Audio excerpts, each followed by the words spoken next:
Alright, how's it going, guys? Today we're going to go over my rankings for the top 15 picks for the 2019 NHL Entry Level Draft, held in Vancouver. So this is going to be a common theme throughout this video, and that is there's a lot of elite hockey IQ and a lot of elite skating throughout this draft.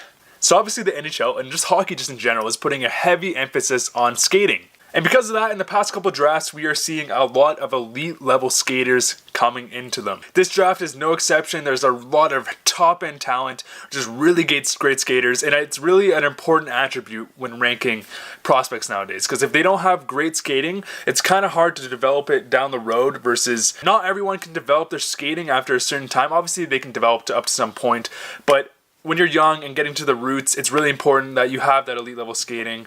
But anyways, let's get to this draft. So at number 1, New Jersey is very lucky to select Jack Hughes. Now this is no shocker, of course. Jack Hughes is an elite skater. He will be an elite first line center. He has elite vision and passing, just overall a franchise player for New Jersey, those lucky guys. In terms of comparables, and also keep in mind when I have comparables for every player on my rankings, keep it with a grain of salt. Comparables are very hard to predict. They're just general people that you can kind of benchmark this prospect against. It doesn't mean that they're going to be that player, it's just a good benchmark. But for Jack Hughes, I have Patrick Kane and Clayton Keller. Super crafty, offensive instincts, just really great offensive threats that work on the power play, that really control and push the offensive part of the game. So number 2, we have the New York Rangers, and I have them selecting from TPS, Kaapo Kakko. I'm not really sure the exact pronunciation, but we have Kaapo Kakko, I don't know. He is an elite scoring winger. Very similar in terms of comparable to a Patrik Laine. However, he is already more defensively responsible than Laine was, for example, in his draft. Of course, he is an elite shot. He's elite vision, elite passing. He's overall just an elite winger that will definitely be a franchise winger for the New York Rangers for a long time. And like I said before, he is an elite dynamic offensive force. However, he is more defensively responsible than Laine. So perhaps he could be better than Laine. Who knows? Because that's definitely one of the biggest holes in Laine's game or critiques, is that he isn't defensively responsible enough. Kaapo Kakko is definitely more responsible than Laine was in his draft, so who knows how great this player could be. At number 3, we have the Chicago Blackhawks with a 2.5% chance they win the draft lottery. What the heck, I really wanted Vancouver to win so they can get Jack Hughes, but it didn't happen. But anyways, Chicago, this may be a bit of a surprise, but I have them taking Dylan Cozens at number 3. Dylan Cozens is a powerful centerman who can also play the wing, that has an excellent shot, but not only that, he's a really big body, but he has elite skating. For someone his size that has elite skating, that is very special. He has really great hockey IQ and a really great defensive play. So he's a two-way forward that has a dynamic shot. He's a dynamic forward with elite vision, who has so much size and a really great skating ability. He's a really intriguing pick. He's a safer pick.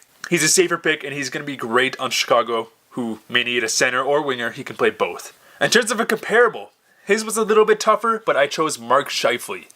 Mark Scheifele is a great two-way player. Dylan Cozens is going to be a really great two-way player that can not only pass, but rip the puck and has a great shot. So at number 4, we have the Colorado Avalanche. I was really scared that they were going to win Jack Hughes. Honestly, I'm not an Ottawa fan, but I was really feeling bad for them at some point. So number 4, they chose Bowen Byron. Byron is the number 1 defensive prospect in this draft. He's a smooth skating defenseman with elite hockey senses. He's an elite defensive game, but also has really great offensive instincts. He can run your power play. He can play on the penalty kill. He's overall a really great player. He also has some size, speed. He's a complete defenseman. And I'm just picturing now. So obviously Colorado actually just signed Cale Makar as of today. So they have Cale Makar, Tyson Barrie, Eric Johnson. Who am I missing? I'm missing some guys. The tall Russian guy. Why am I forgetting his name? Anyways, so I can just imagine Bowen Byron and Cale Makar on the first line. Cale Makar has better offensive instincts. Bowen Byron has that more defensive game, but he also has very deadly offensive instincts. And that could be a very deadly D pairing going to the future. Top 2 D pairing. In terms of comparable, I actually do see him as a Mark Giordano type player. Someone who can play in all roles of the game, who has great offensive instinct, but also is super defensively responsible. So number 5, finally he's taken off the board. This is kind of a Jesse Puljujärvi instinct. We have Vasily Potts. Hopefully I pronounced that right. So Potts is definitely an elite scoring winger. He has really good hockey IQ and is definitely an offensive threat. However, there is one hole in his game compared to the other players that I've just listed, is he does need to work on his skating. He is a good skater, but he's not a great skater. So a lot of scouts are starting to kind of realize that he may have been overhyped a little bit too early. That doesn't mean he's going to not be an offensive threat or just an offensive superstar in the future. Because of the limited playing time he's had, it's kind of hard to rank him. He's more of a riskier pick. He's riskier, but he's not risky. It's kind of hard to explain. Because I know he was ranked lower, maybe in the 10-15 range, but after the Ivan Hlinka tournament, his stock rose so high. But it's important not to just base judgments based off one tournament. You need to take everything into consideration. And even though he still has been a great player, lots of teams have been seeing him as a more riskier pick. So I definitely could see him sliding all the way down to 5, if not a little bit, maybe to 7. And he would definitely be a great fit on LA, who just acquired the Russian superstar Ilya Kovalchuk. In terms of comparable, it's kind of hard to know because there's not a lot of, well, I mean, there is lots of scouting, but there's not a lot of scouting. But in terms of comparable, I chose Thomas Hertl. So number 6, we have the Detroit Red Wings, and I have them choosing Alex Turcotte. Alex Turcotte is an elite skater with elite hockey IQ. He's a playmaking forward who can either play center or wing, and actually played with Jack Hughes for quite a bit this season on his wing. Alex Turcotte is an offensive threat, but also is defensively responsible, and overall really could be a top 3 pick this year. However, there's a couple things holding him back, which is he does have hip problems, which has made him a bit injury prone this season, which may worry a lot of teams. However, this can be a huge pickup. In terms of player comparables, I actually have like Jake Gensel or even like Dylan Larkin. I'm sure Detroit fans are aware of Dylan Larkin. At number 7, we have the Buffalo Sabres, and I have them choosing the centerman, Kirby Dach. Dach is a very powerful centerman with elite hands and playmaking ability.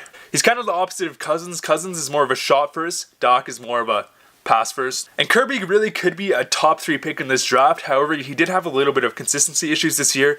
Either he was an elite force who could easily be a top 3 pick, or he kind of went invisible. But overall, he's going to be a great pickup for the Buffalo Sabres, who are lacking a little bit of center depth, with Sam Reinhart playing wing and center, and Casey Middlestad not panning out quite as how they wanted this year. Even I'm not saying Casey Middlestad doesn't have a great future, but for this year, he was a bit disappointing. Kirby Dach can definitely be that second line center, or even first line center, who knows, that drives the Buffalo Sabres defensive, power forward, offensive game. So in terms of player comparison, I actually have Ryan Getzlaf. Ryan Getzlaf is an elite playmaking power forward centerman, and I definitely see that in Kirby Dach. He has a lot of size. I think he's coming in at 6'4", really great hands, really great playmaking ability, and good skating. At number 8, we have the Edmonton Oilers. So this is kind of an interesting pick. And I have them choosing defenseman Cam York. So obviously after this season, a lot of holes in the Edmonton roster were exposed. Major parts of those holes were definitely scoring depth. Edmonton has a lot of scoring depth issues. However, I do believe if they do have a great free agency and make some trades, they can up their scoring depth. But another really big gap on their blue line is definitely a puck-moving defenseman that can kind of quarterback a power play, that can rush the puck and make plays. Cam York is exactly that. He's a smooth skating offensive defenseman with elite hockey IQ and really great passing. He's definitely a piece that would tremendously help the Edmonton Oilers power play. With a great puck moving defenseman, dishing the puck to Connor McDavid, come on. As for player comparables, it's kind of hard to predict a player like Cam York, but I do have him kind of like a Quinn Hughes or Torrey Krug. However, he doesn't have the elite skating like Quinn Hughes. I do kind of see him as that playmaking offensive defenseman that can really quarterback a power play and that has a great transition game. At number 9, we have Payton Krebs. Now, Payton Krebs is a really interesting pick because the Kootenay Ice, if you weren't aware, had a really horrible season. Just horrendous. Payton Krebs had no offensive support on his wings. I really felt bad for him because, you know, he really could have been a player that had a 90, 100-point season if he had actual offensive support. But regardless, he is a leader. He is a really strong two-way player that has, honestly, probably the biggest motor in this draft. He's a non-stop player that does not give up on the play, who has elite hockey IQ, one of the best hockey IQs in this draft. So depending on how teams see him in this draft, I could see him going way higher, so we'll see how it goes. In terms of comparables, a lot of players say he's comparable to Ryan Nugent-Hopkins, which I can definitely see. So, you know, another Ryan Nugent-Hopkins picking at the 8 range is definitely a really great pickup. At number 10, we have the Vancouver Canucks, and I have them choosing Victor Soderstrom. Soderstrom. I'm sorry if I butcher some of these names. Victor Soderstrom is a right-handed defenseman who currently plays in the SHL. He's a smooth skating defenseman with a really great transition game. He has elite hockey IQ, who is very competitive with a really great offensive upside. He's playing in the SHL right now, and he's already making a really great impact as an 18-year-old, which is really great to see. Vancouver lacks, in my opinion, in left-wing winger support and also defenseman. So either or, I would be super happy with.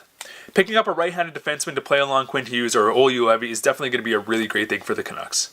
I can also see them going to a winger like Matthew Boldy, but Soderstrom is definitely a great pickup too. At number 11, we have the Philadelphia Flyers, and I have them choosing potentially the biggest wild card in this whole draft, which is Cole Caulfield. He is an elite scorer, and when I say elite, he is an elite scoring winger who currently has, just let me double check, he has 83 goals in 83 goals in 84 games. I repeat, he is almost goal per game in the 84 games he's played this year, which is just, that just doesn't make sense. How? People view him as more risky because he is very small. He's kind of like an Alex DeBrincat. That's my comparable for him. He's like an Alex DeBrincat, where people are very unsure of his size and strength. So because of that, they're very underranking him. Some people actually have him ranked in like the late teens, early 20s. However, I do feel like a team like Philadelphia, who already has really great foundations in place, like Drew, Voracek, Patrick, they could definitely take the risk on a player like Cole Caulfield, who could become that 40-50 goal scorer if he does pan out. At number 12, we have the Minnesota Wild. I have them choosing Alex Newhook. With shipping out players like Mikael Granlund and Charlie Coyle, they definitely are lacking center support. Alex Newhook is an elite skater, one of the best in the draft with elite hockey IQ. He has really great offensive upside. One of the worries with him, he does play in a lower ranked league, the BCHL, and he's playing in the NCAA next year, so we'll see how that pans out. A lot of people compare him to Tyson Jost, however, I do believe he has a bit more upside than Jost.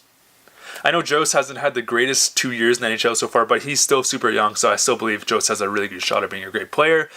However, Alex Newhook does have that elite skating upside that Jost doesn't necessarily have compared to him. So overall, Minnesota definitely needs a great centerman, and Alex Newhook is definitely a great pickup. At number 13, we have the Florida Panthers, and I have them choosing the 6'3" defenseman coming out of Sweden, Phillip Berg. Berg is a really interesting pick. He came out super hot this year. He's an elite skater. He's a massive 6'3" defenseman who has a really great upside. However, he's played very inconsistent and actually had a horrible year last year where he wasn't even ranked high at all. I'm not sure exactly where he's ranked. I know he was late first round, if not second round. However, this year he has turned it around.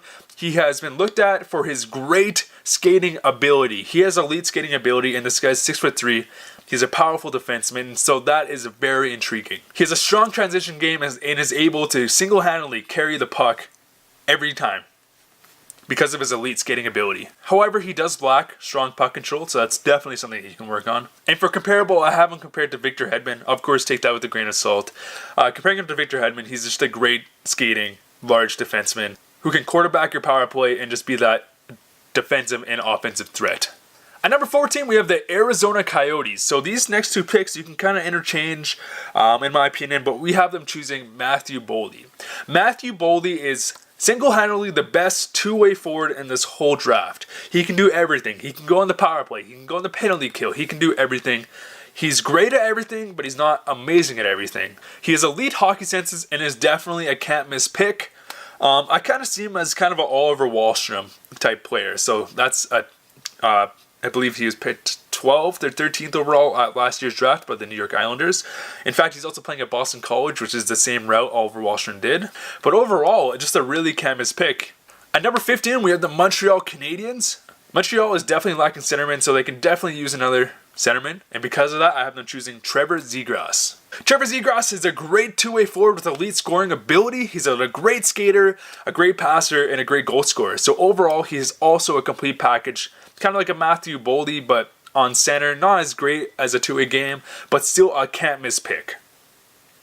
In terms of comparable, I have him compared to Dylan Larkin. Obviously, take that with a grain of salt. But yeah, so overall, guys, the first round of this draft looks very promising, at least the first 15. And I might make another draft closer to the actual draft when we know everyone's draft positions. But anyways, guys, hope you guys enjoyed this mock draft. If you have any questions, let me know down below. If you believe that I messed up on some of the rankings, let me know. Let me know down below. Thanks for watching.